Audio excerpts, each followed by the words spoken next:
with over 4 decades of changing lives, your self-discovery archaeologist.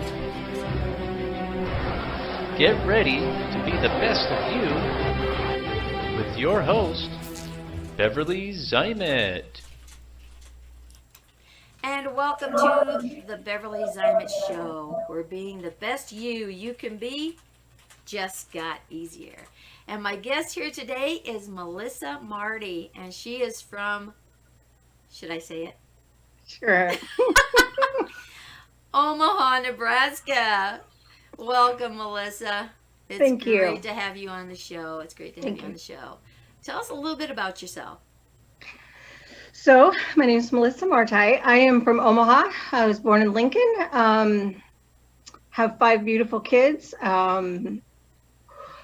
Wrote a book called The Beautiful Mess, and it's a story about learning to love yourself and not letting life circumstances define who you are. It's about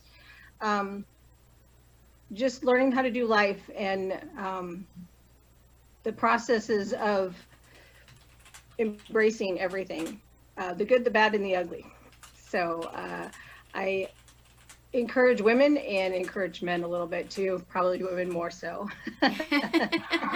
Men have it all together, you know. So I work as a finance manager in my off time. So. Wow, you have 5 children, huh?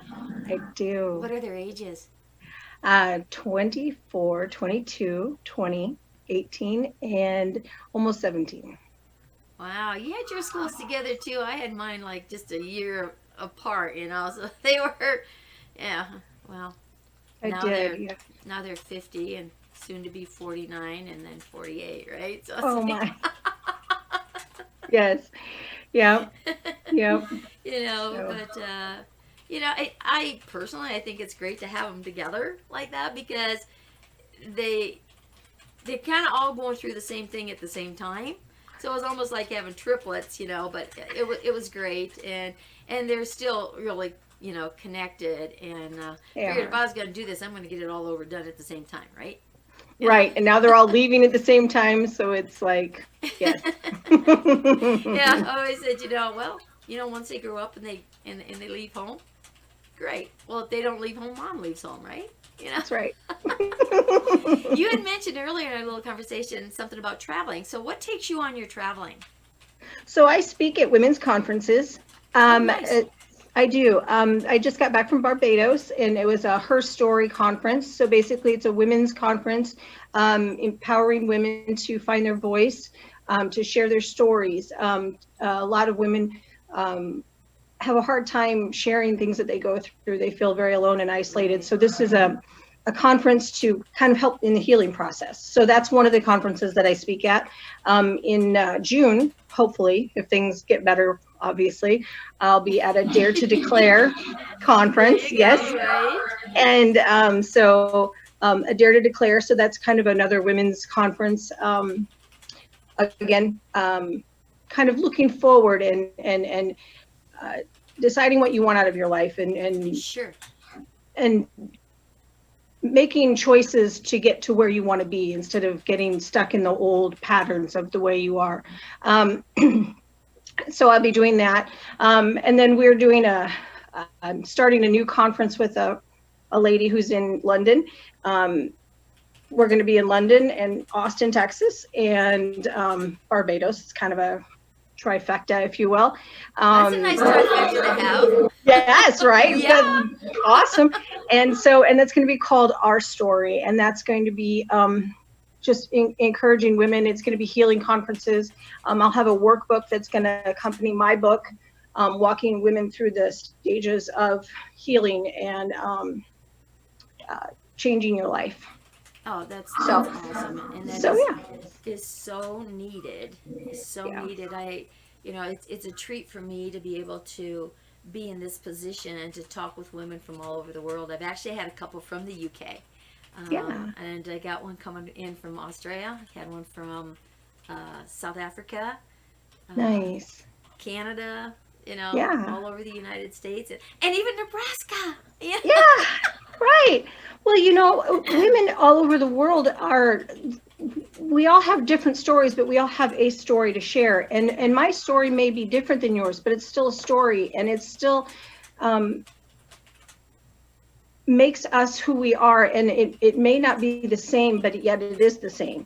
And it differs in just the situation is different, but it doesn't make it any better or worse or richer, or they're the same. Yes, right. We all walk through the same things, just different situations. And so a lot of times women, they kind of isolate themselves and they feel like they're alone and they can't share it. And this kind of gives you that voice, and it gives you that opportunity to know that other people are going through what you're going through. And it helps you to become stronger and more confident and grow.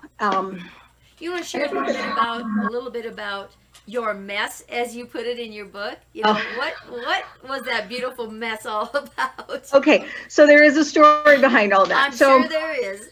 there definitely is. So my life really has been a total hot mess, from the time I was born until even up to probably even just yesterday.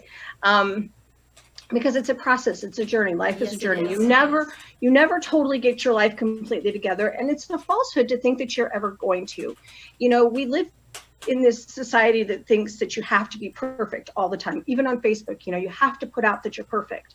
You know, you don't want anybody to think that there's anything wrong, and that's so not fair to anybody. That's why there's such depression, I think, and anxieties, because everybody feels like they've got these standards to live up to. But I was born out of wedlock, which a lot of people are. My father was a state's attorney, and in a very prominent family. My mother was 20 years his younger. He already had 4 children. They didn't really take to my coming very well. Probably not. Yeah. Not at all. And so it created a huge tumultuous event. And my father, a couple of years into my life, had to choose between my mom and I or his 4 children. And he decided he didn't want to choose. So on Father's Day weekend, he took his life. So that's where it all began. That's where it all began. And so I began this journey of self-worth and self-identity and not knowing where I fit in, because there ensued a struggle for even having his name and everything like that. So then it progressed into a marriage where I had a husband that was a sex addict, and pornography and affairs and everything to that point. So the title of the book comes from an interview I was on. I'm a finance manager. And so when you go into interviews, they ask very personal questions, because you're dealing with a company's finances. They want to know about you. They're not just going to go, oh, here's $1 million company, I'm just going to let you in here without asking a lot of questions. And so, you know, he goes through, and well, you know, when I got divorced, I moved every year because I had to. I was a single mom of 5 kids, and I had to do what I had to do in order to pay the bills, you know, because I didn't have a lot of support. And so at the end of the interview, he sits back and he goes like this, and he's like, your life's kind of been a mess. And I got really offended, and I'm like, yeah, I bet. You to tell me about my life. And I was like, and I looked at him and I said, you know what? I think I've done pretty good. You know, considering everything that's been handed to me, I think I've done pretty well. You know, my kids have a roof over their head. Mm-hmm. They eat. They all, you know. I said, you can keep your job. And I got up and I left, you know, and so I'm driving home, and I'm like, I was mad, you know, and I'm like, my life's a mess, you know how you do in your car, and you're just like, and I'm just, well, how dare he, you know? And I was in the process of writing this book anyway, and I had a totally different title of the book. The title I'd had was Unwanted Yet Never Alone. That was the title I'd had. And then I thought, I got home and I was just messing around with, and I thought, mess. And I thought, And the Lord showed me, he's like, Melissa, your life has been a mess. It really has. But if you let me take what you walked through, and you let me, you know, peel away all of these things, it can be beautiful. You can see yourself as beautiful, beautiful me instead of a beautiful mess. So that's how I got to seeing myself the way God sees me, and not the way the world sees me, because the world sees my life as a mess. And I do at times too. I'll sit back and go, this is a hot mess, man. What am I going to do with all this? But if I look at it the way the world does, then yeah, it does look like a mess. But if I look at it the way God sees it, it's not, and so it's getting the right perspective on myself. So that's how it came. That's how your mess came into being, right? That's how my mess came into being. Well, you made a couple good points there, and again, it's sharing that, because we all go through different things, right? And where we get our start, and we go into the line of work where we need the healing the most, right? And we all have a journey, and by sharing, what you shared and the things that you went through, because all the hidden feelings of being unwanted, and stuff, whether that was true or not, that was your truth back then because of situations and things that happened. And then, having your father commit suicide, that's something that can be a long-lasting thing to try to get over, right? Because now it's like, was it my fault? Was it my fault? You start taking blame on yourself, right? Yes. And you don't know where to take it. It's one of the greatest unanswered, events, right? Regardless of what it is, even if you know it's coming, because a lot of time it's spoken about. When my journey started, I was on my way to check out. I was seeking for a way to check out because my life wasn't what it was supposed to be, right? Right. And you listened to that voice, right? And so did I. It was out one night. I was so full of anger. Mine was so full of anger. And I had 3 kids all under the age of 5. And when I went out that night to figure out how I was going to check off the planet, I gave God a piece of my mind, shall we say. And oh my God, it went on for a long time. Because in Iowa, like Nebraska, when you can go for a walk for miles and never see nothing. Nobody's going to hear you, see you, nothing, right? Right. Right, no, but you got the cornfields, and sometimes they listen better than anything else. But, I did. I yelled and screamed. I kicked dirt, threw rocks, you name it. And until I was at that point of exhaustion, where I was crying, and I had just surrendered. I'd given up, right? And that's when I heard the voice. And the voice says to me, who's going to take care of your kids if you're not here? Well, reality check, and I knew it had to be up to me because I could hear my dad's voice say, if you have these kids, you're the one that's going to have to take care of them because your mother and I are not taking care of them. We have enough of our own. Right. I was second oldest of 11. Okay. Oh my. Yeah. Right.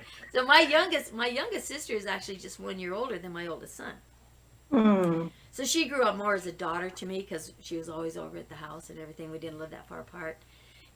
So that's what turned my life around, was listening to that voice. And then I decided to make a deal. It's like, hey, let's make a deal. If I got to stick around, it's going to be for a long time because they're all under 5. This ain't fair, but okay. Right. And so it's like I wanted out of the dead-end marriage. I wanted out of Iowa. I had this whole list. And I said, so there. We have a deal. And the voice goes, okay. I'm like, what? Right. Like, what is this? But I did. I started listening, and it's like, okay, well, I don't know how to do this. And then I hear this, mind over matter, right? And it's like, what the heck is that stuff, right? Now, this is back in the 70s. Okay? You're like, did I take something? I don't remember. No. It would have been LSD if that was about the only thing back then. But no, I didn't take something I shouldn't have. But I'm just kidding. The reality of it was, when you start really paying attention, and I'm thinking, that this was God that I was talking to, really, in essence.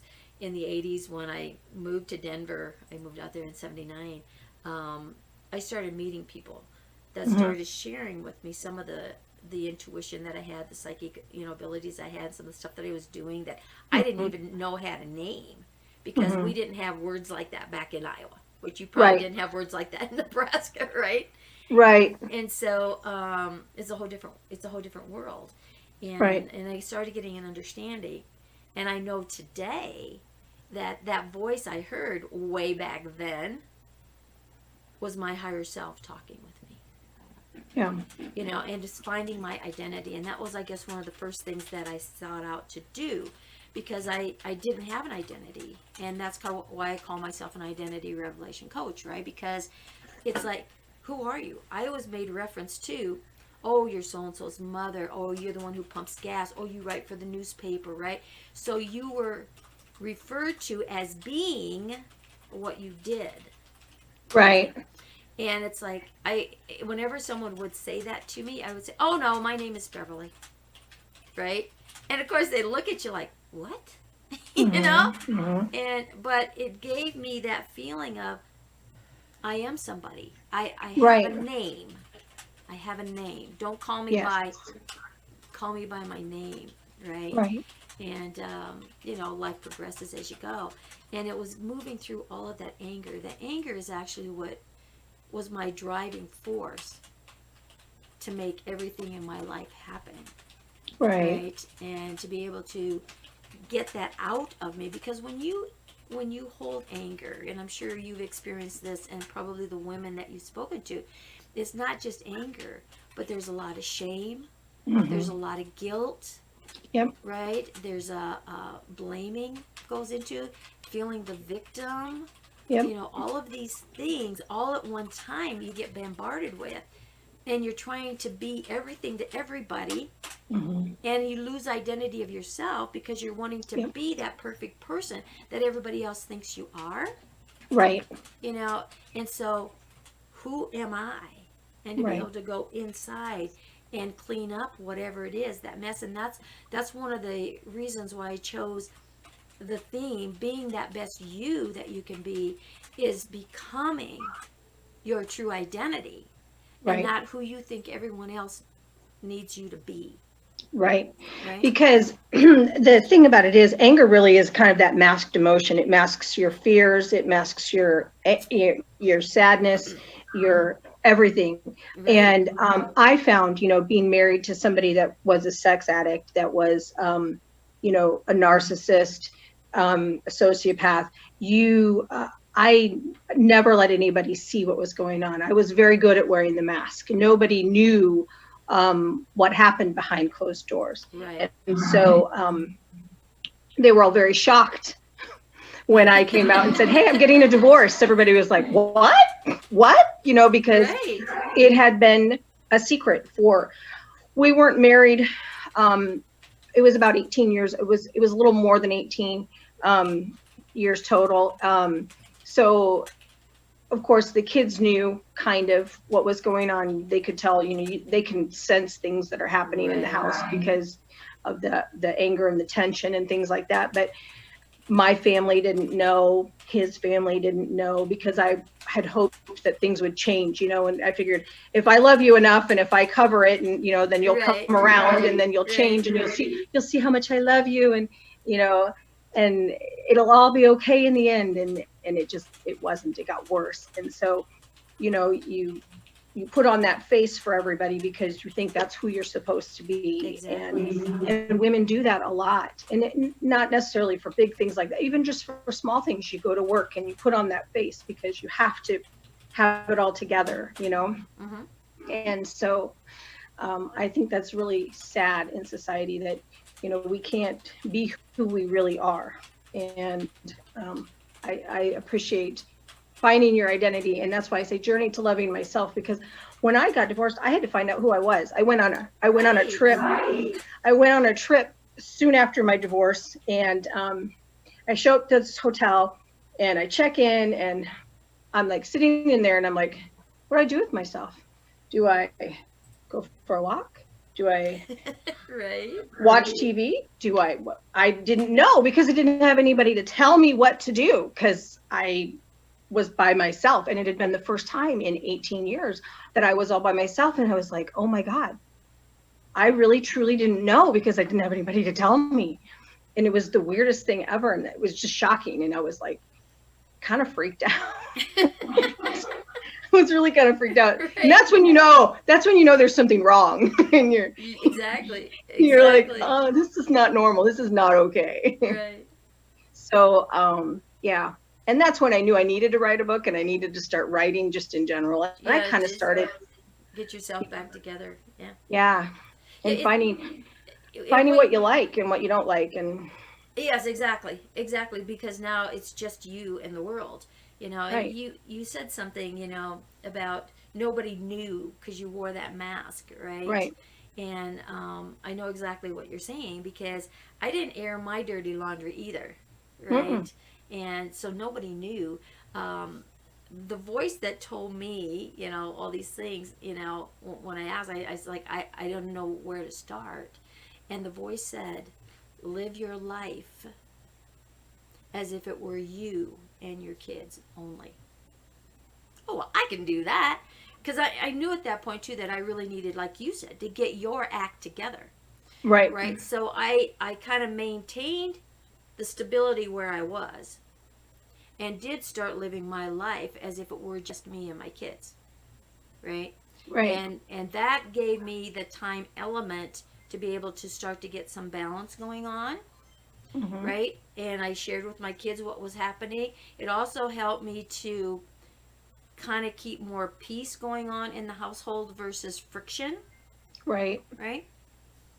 And then when I did decide, okay, you know, I'm ready to go. I'm packing mm-hmm. up, right? Mm-hmm. And leaving. It was a shock to everyone, to my parents, right? Yeah. To everybody that we knew and our mm-hmm. friends. Was like, you're doing what? I mean, my dad thought I just really lost it, you know? Yeah. But again, nobody's walking in your shoes and nobody's sleeping in your bed. Right. And so sometimes it's hard to get that support, you know, what you do. But I was determined because I knew what I wanted and I knew what I didn't want. And I really started having some idea and my confidence was coming back and stuff because I was a very extrovert child. Right? Yeah. And that anger was probably part of that, you know, and that rebel. You know, mm-hmm. so we all have a little piece of that. It's mm-hmm. where does it get hidden? And spending 18 years in something like that, and like you said, all of a sudden you have this freedom. And you don't know what to do. And I think a lot of women have that same response. And all of a sudden they don't have the support, they don't know what to do, they don't know where to go, they don't know how to do it. And it's so dramatically unfamiliar that they find themselves going right back into the situation because they just can't get comfortable out here on their own, right? Because what was back there was predictable, mm-hmm. even if it was miserable, mm-hmm. but there was some functionality in my life, and so it's all they know. And it became their reality, it became their personality, and mm-hmm. so they move right back into it, mm-hmm. still believing and wanting to believe that it will change and be different this time. Right. And really, it isn't, right? Which, ironically, it's funny that you say that because, so I left my husband in January of 2013, and the divorce was final in July, and I made a point of like, you know, I was like, I'm done. You can have everything. I don't want anything. You can, you know, I mean, I'm out, you know. That's what I did too. I did. I'm like, I took the kids and I'm like, the house is yours, whatever car you want, you know, I'm out. And ironically, it was so interesting because then I took that job and I went to Virginia, and I was so glad that I had that time because I sat in that hotel room and I'm like, what do I do with myself? And later in that fall, it was my birthday, and I went down to Florida. Well, he flew down to Florida to see me, my ex-husband. Okay. And we were divorced, and we went out and we had some drinks and we talked. And he walked me back to my hotel room and he leaned in to kiss me. And I went, whoa, no. And he goes, you're so different and I want another chance. And I was like, no. And I was so glad I'd had that time to really start. I mean, I had only just begun the journey back. I mean, because, 18 years, you're not going to catch up to yourself, in just a matter of a few months. Time. And then you've got children on the, on the forefront and everything else, right? But it was enough to where I knew that no, I'm not going back. I'm not going back. Don't mistake me being kind to, no. So, hard pass. But he had seen, I had begun to pick up the pieces, but I'm still, even this many years later, it's 7 years later, I still find there's moments in time where I'm like, oh, there's still a little shard over here. It's like shattered glass that you shatter a glass on the ground and then you step on it. You go, oh, I thought I got everything up. Nope, you didn't. Nope. Not quite. Right. And so hearts are a unique thing. Yes, they are. They sure are. And they don't always feel so good. No. And I think what I want to do, what I want to share to people, like I do a blog every day, and I share something every day, and I get notes from women, and they're like, when I put my book out there, I get notes, and they tell me everybody can relate in some way to something that's in my book. A woman can, because the things that I walked through, there's so many different layers to my story. It's not just my father committed suicide or my ex-husband, or there's just so many different layers. I like letting women know that everybody walks through something. We all do. And it's okay. And I like sharing my stories and being real so that they know they can be real. And that's just what I like to be real. I don't like the fake. I don't like the pretense. I'm just not. Sometimes I'm a little too real, probably. Well, I might be a little too real. I might have some people that go, maybe you shouldn't. And I'm like, well, TMI. Well, maybe. No, I am right there with you. I don't think a person can be too real.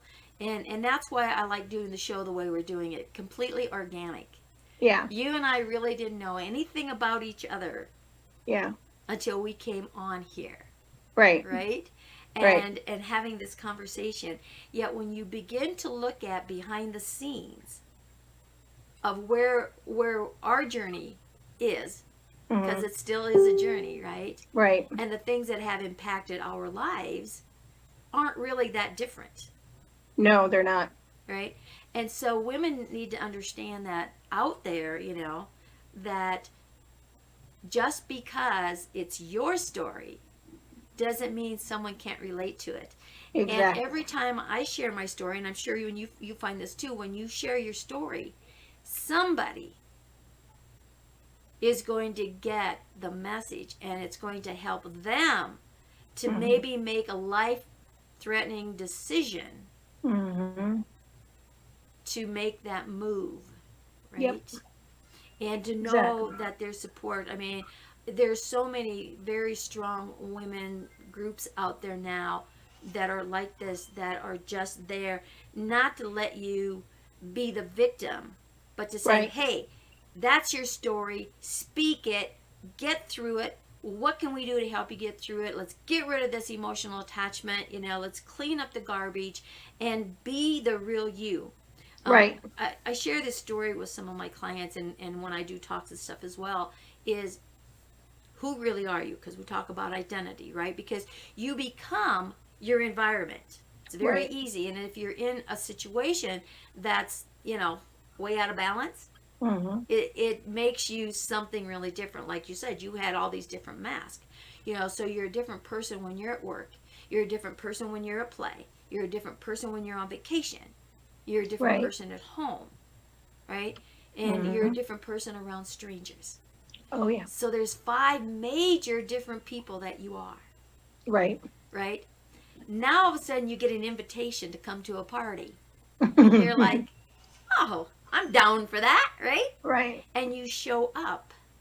The door opens, and they invite you in. And all of a sudden, you see people from each one of these. And who do you be? Who do you be? Who do you be? That's right. That's the Who question. do you be? Because you're Who not do you be? Yes.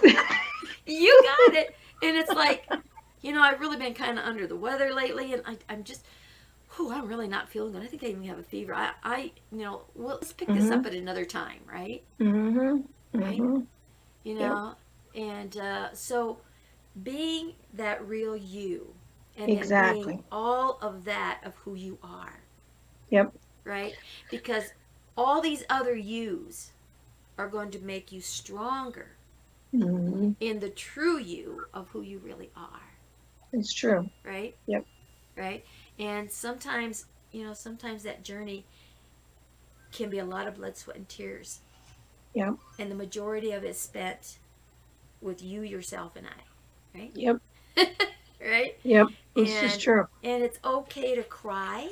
It's okay to yell. It's okay to scream.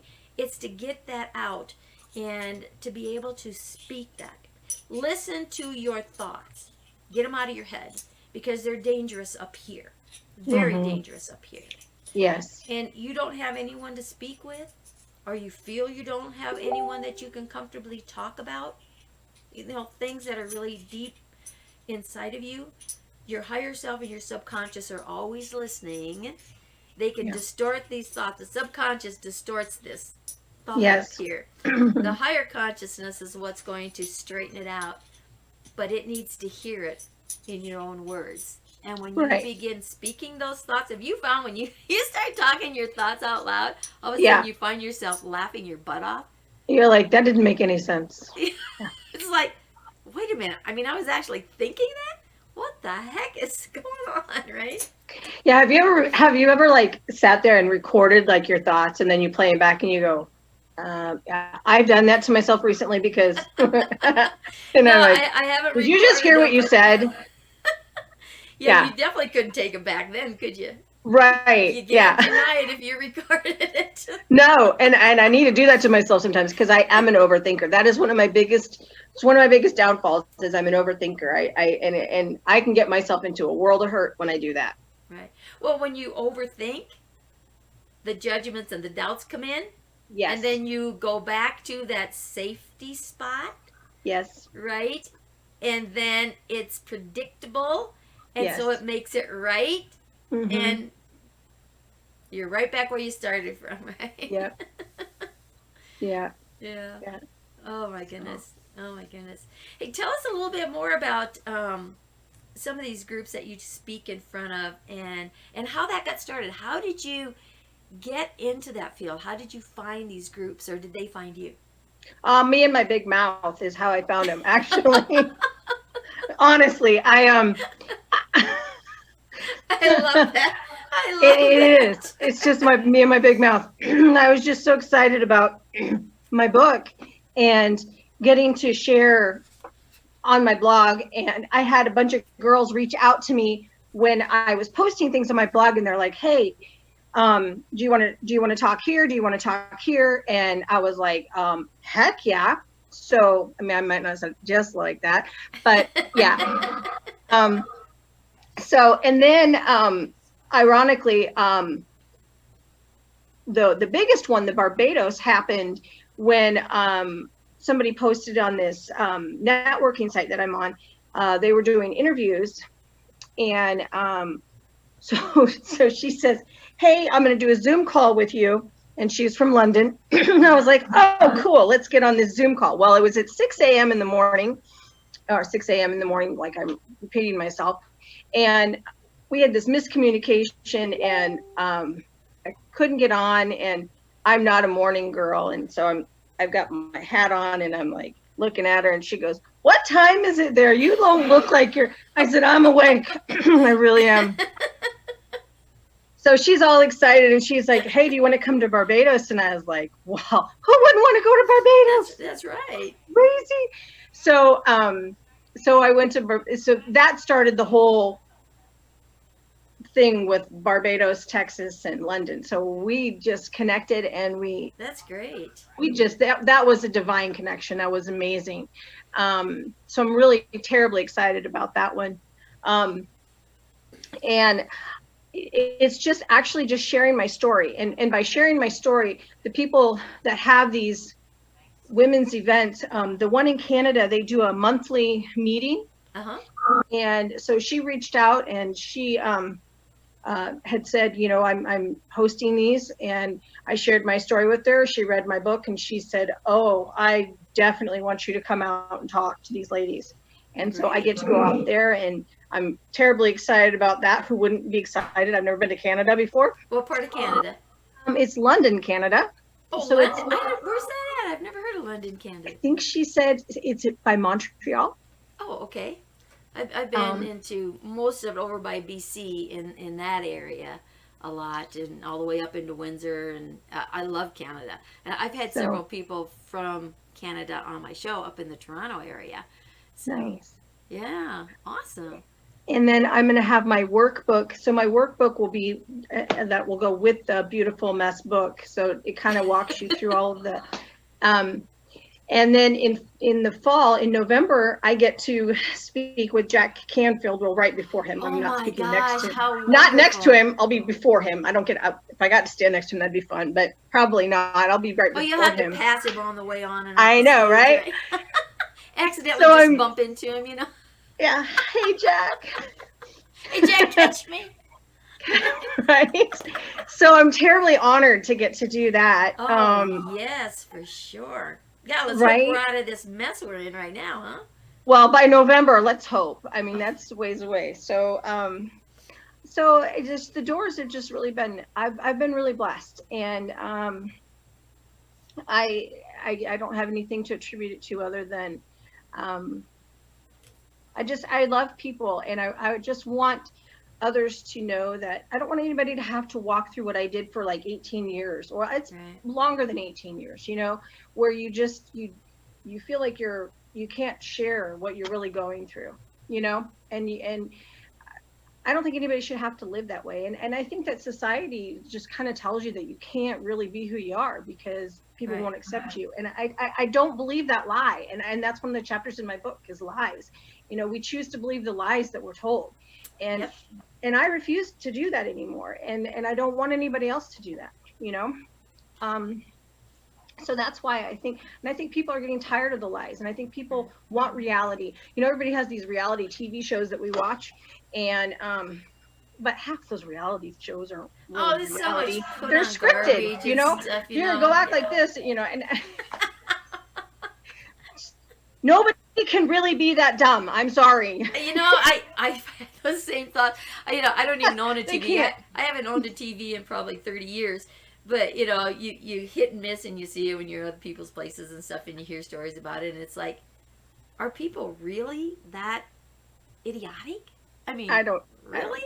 It's like, they're really good actors, I think. I can't really believe that they're I know, it's like, I just wow, can't. For real?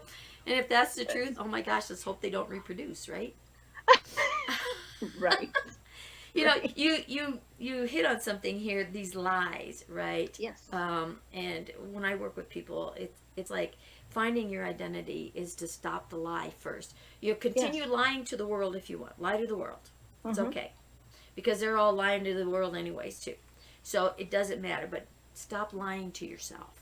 Exactly. Right? Because this is where it begins. Whatever you have in here is what you're going to be an expression of out there, right?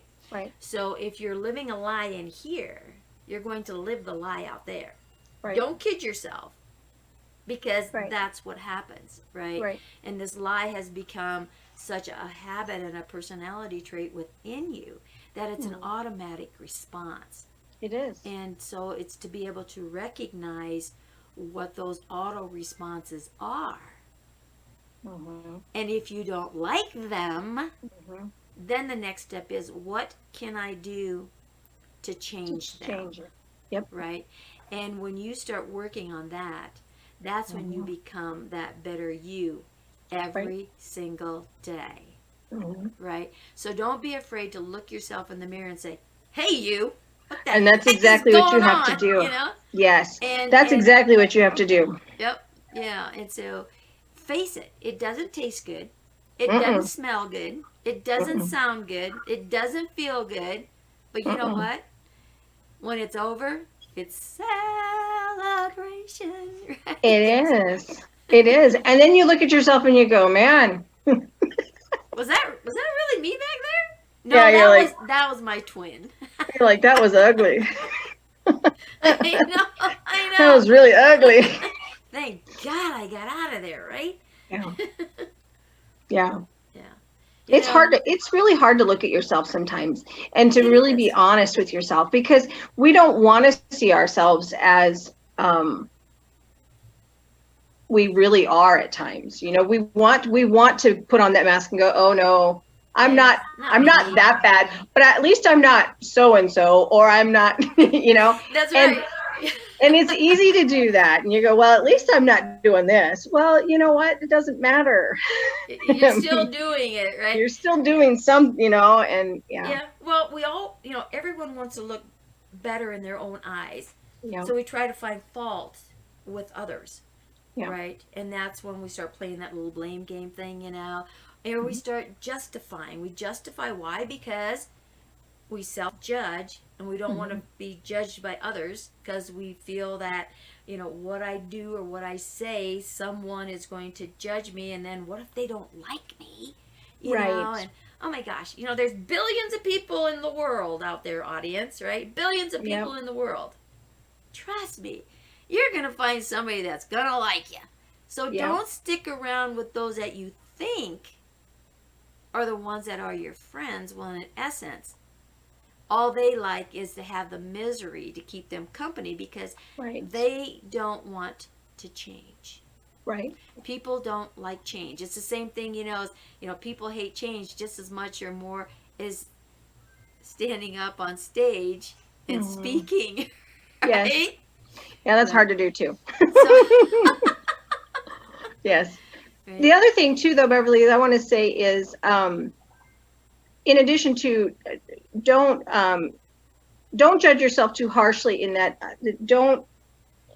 One of the things I can do, you don't want to let yourself off the hook, but don't, on the flip side, be so hard on yourself. Like, I can be my own worst critic too, because you need to judge yourself fairly. You need to be, I'm trying to think of the way to say this correctly.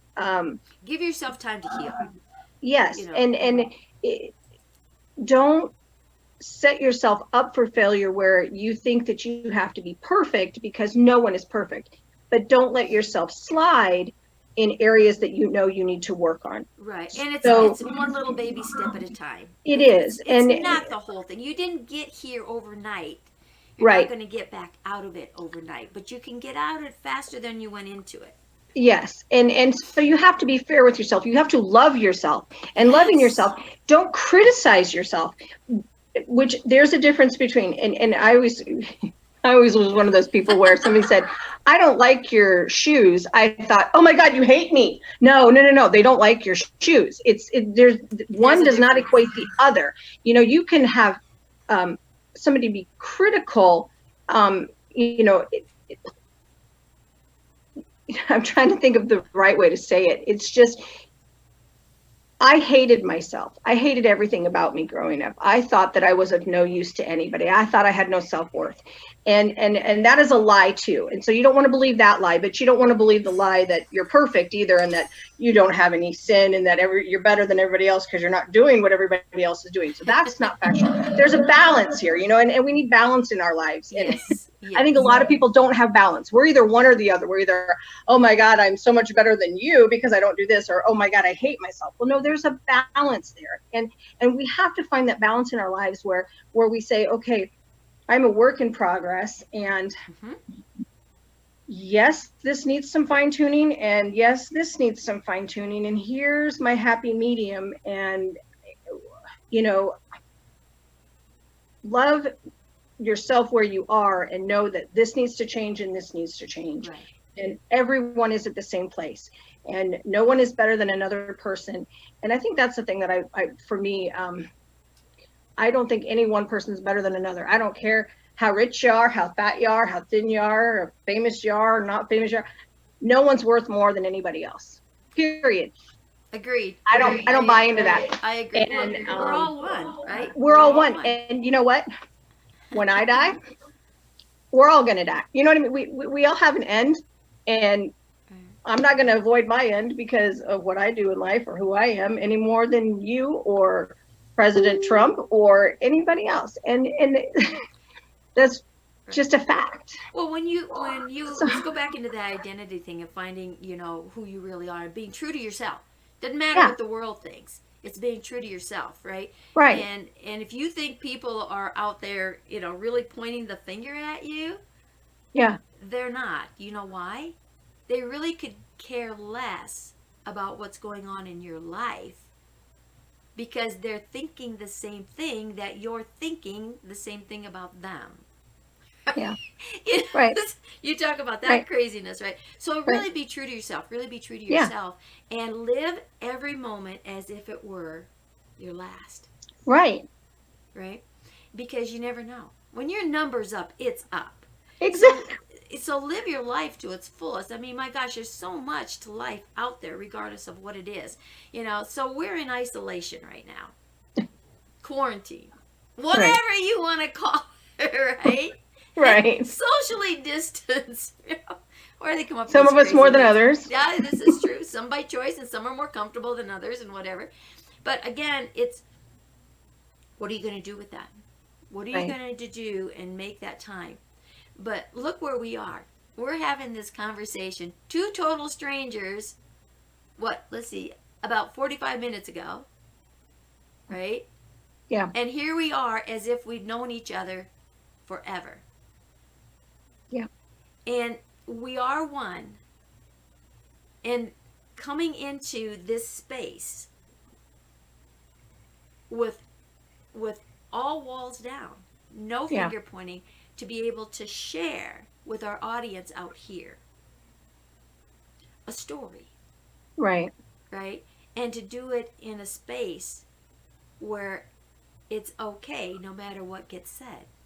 Right. If someone can be helped by this, because just being on here, every time I have a guest on here, I learn something.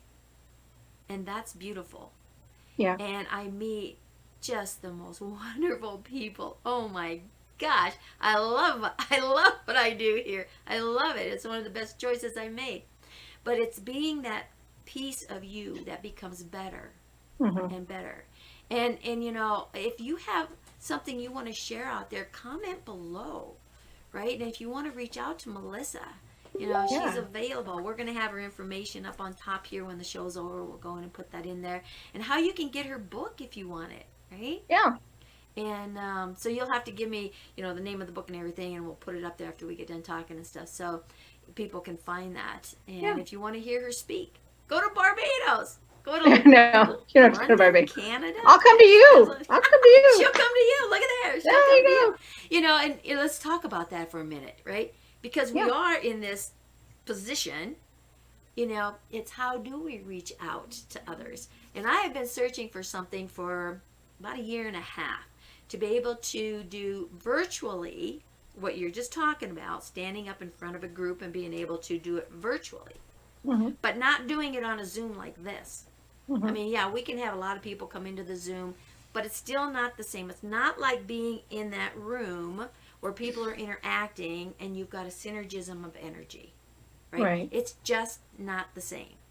Right. So I had a friend of mine share with me about probably 6-7 weeks ago, right? And we had talked about this, and he contacted me. He said, Beverly, I have got the perfect answer for you. I know exactly what you want now for your virtual stuff. And I said, okay. So we got on together. We got on a Zoom like this, and he took me into this virtual reality world. Are you familiar with virtual reality? Okay, I got to share this with you. It'll blow you away. So it's like what they use for gaming. Okay. Right? And animated movies and stuff is like virtual reality. And you have those funny glasses, right, for 3D. Well, you don't need, in the platform that we're using, you don't need the funny glasses, right? You can do it right from your PC. But what he did is he took me into a digital university. Now, we had our little avatars, right? And he took me through this, and he took me into this classroom. Oh my gosh. It's like, are you kidding me? This was like amazing. Then we went into this auditorium. So here's these 50 chairs out here. So it looks like you're in a convention room, like you're speaking to somebody, right? Mm-hmm. And somebody can be up there on stage and introduce you. You can walk right down that center aisle, jump up on that stage, turn around, and there you are. Voila. Oh, cool. But it's all done virtually, in virtual reality, that puts people's butts right there in the seats. They all have their little avatar sitting down in there, right? But when cool. you take a break, they can interact. And you are right there in that synergism. And so when they're watching you on screen, Mm-hmm. they're there. Oh, that's cool. It becomes so real because they're focused on you and what you're saying, and the ambiance around you. The psyche says, "Oh yeah, we're here. We're live in person." Oh, that's cool. Right? And it's even greater to have now because of where we've been socially distanced, right? So you're wondering how could you still be in that group of people up there in London? Yeah. Here's your opportunity to share that with them. And this is what we're doing with people, to be able to share that opportunity that we can be in any place you want to be. And so I'm really excited. I've got my first workshop getting ready to go in June, right? Where it's going to be on this platform. I'm like so excited about it, right? That's awesome. And so it's kind of a trial run. And oh man, after that trial run, I'm going to be busting wide open. But you can build whatever auditorium style that you want. You can build whatever classroom style that you want. You know, if you can think it up here, you can build it there. You know how long it takes to build something, in this 3D dimension, shall we say, that we're living in? Yeah. It takes a while, right? Not virtual reality. You can have it done in a few days, That's awesome. This whole thing. And, well, I'll have to take you on a journey there. That'd be fun. So if anyone's listening out there and this is of interest to you and you want to know more, comment below. Let us know. And if you're a business person, if you're an entrepreneur and you want to start your own show or you want to do your own blogging, like Melissa does, to get out there. Let's just say you have a story that you want to tell. But you have a fear of being in front of that audience, right? I'm telling you, the virtual reality is there because now it's you, but it's not you, but it is you, right? Yeah. In your little avatar world, but your message is going to be delivered to those that need to hear it because you're not the only one, because you're going to have an audience of people that have a fear of coming into a group with other people that they don't know, or the feeling of being judged, because if the speaker is talking about something and they get emotional and they start crying, they don't want someone to feel sorry for them, Right. When it's not feeling sorry, it's supporting them because their heart is hurting as well, and they feel your pain, and they're right there beside you as your story, as the speaker's story is being presented. So it opens up so many avenues and doors for people that are in fear of being in a group, And so, again, there's pros and cons on both sides of the world with everything. But it's another way of being able to keep that social grouping together, that socialness together. Yeah. Right? And it's people need people no matter what. People need people. Yep. And if you start looking at some of the technology, we talked about technology, you start looking at how much technology is out there and what's going on and the distancing that it's created itself, right? Because everybody's got their little nose down here on this phone, right? Or on their tablet. They're sitting at a meal together and they're texting across the table. So it's time to really take a big look. So we talk about the pendulum swinging, and you talked about balance, regardless of what that was, with yourself, whether it's judging yourself or beating yourself up, and it's okay. Know if your pendulum is over here or if your pendulum is over here. Yep. There's always that center to find that harmony. We live in this duality world, so there's always going to be a roller coaster ride. No matter what. Even if you don't like roller coasters, you're going to be on that ride no matter what, right? This is true. Right? So when you look at it from those different perspectives, and again, get creative in what you're doing and be able to share your story. Melissa, it's been a pleasure having you here and sharing your story, and your energy is awesome to be able to be out there and to let women know, and men, because there are some men that go through things like this as well, to be able to say there is another way. Yes. Right? There Thank is you. another way. And so if you had one last thing, oh, I hate when somebody asks me this question. Are you kidding me? One? I gotta pick one? One last thing that you could share with the audience about everything we talked about today. What advice would you give them? What tip would you give them? I think, so as I was getting ready for my interviews today, I was, thinking about the whole quarantine thing and faith versus fear and everything like that. And the biggest thing that I was impressed upon was just living in faith and not fear. And faith means confidence and not being afraid and not living in distrust and being scared and being reactive. And I think that's the biggest thing right now, because when you have faith in something, you're confident and you're proactive and you are willing to put yourself out there for others. When you live in fear, you're reactive and you are distrusting and you're not thoughtful of others. You are self-centered. You're more focused in on you. And I think that right now, what we need to be doing is kind of being more thoughtful of what we're doing globally. You know what I mean? Does that make sense? Yes. Does that make sense? Because I'm trying to. That's just been on my heart because everybody's so afraid. Everybody's running around and buying up everything and being so inward focused. The scarcity mentality.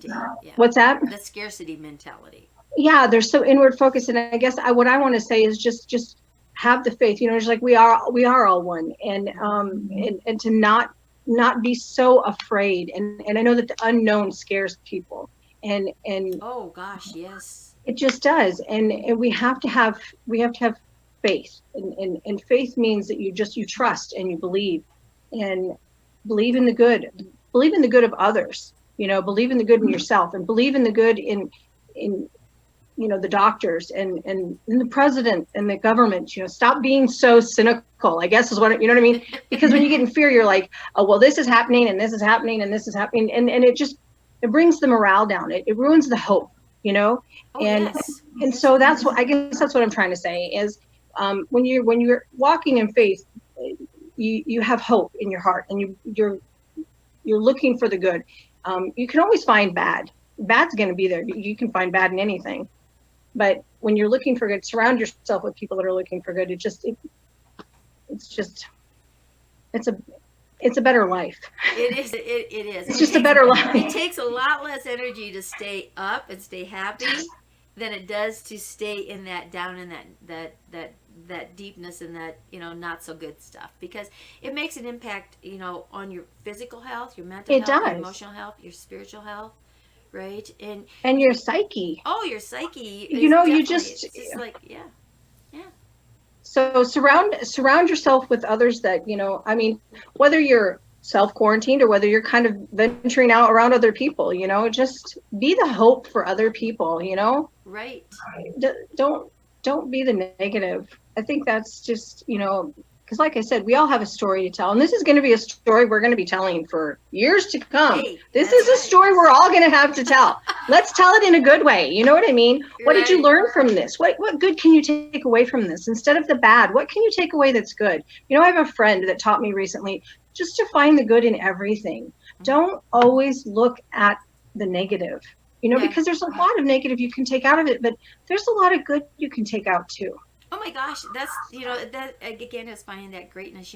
We live in a negative world, unfortunately. Yeah. And it's up to us, one by one, to change that. And right. when we group together in unison and keep uplifting and uplifting. I'm loving a lot of the jokes that are coming through Facebook. Oh my gosh, right? I've had some of the most wonderful laughs in the last few weeks. Right? I don't know.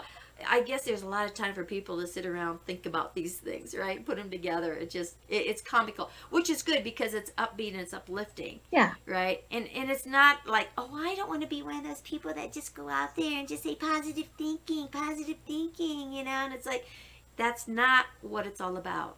It's about keeping your vibration high. It's about living in happiness, not in denial. Right. It's living that best you that you can be. Right. Right? Right. And help others and lift others. Don't bring the energies down. Keep the energies up. I mean, look at the good that's coming out. Wow, look at the pollution that's disappearing in the world. That's what I like, Well, let's be real. I mean, there's enough negative out there. Why not? Yeah. Why not bring some good? I mean, Yeah. So that's what I would say. I think that we just need to bring more light. We need to be 100% agreed. Right. So there you have it, straight from Melissa. Right. Go out there and find that good in you. Why? Go find because the good. that makes you a better you. It does. So again, Melissa, thank you so much for sharing. I put your little card up there where people could get a hold of you and everything. And it was a treat. We're going to have you back because there's so many other things we can talk about. You talked about the faith. You talked about trust. You talked about belief. Oh, my gosh, there's just things that we could just go on forever, right? Awesome. So we definitely will have you back and maybe talk a little bit more about your book and some of the things that's in the book and stuff, right? Awesome. So we can do that. If you guys want her back, comment below. Say, hey, yeah, bring Melissa back. We want to hear her, right? That's right. That's Very good. So it's time for you to go out there, be that best you that you can be, because Melissa and I here, we're going to go out and be the best we that we can be, right? Amen. All right. Goodbye, everyone. Stay tuned for another show on another day.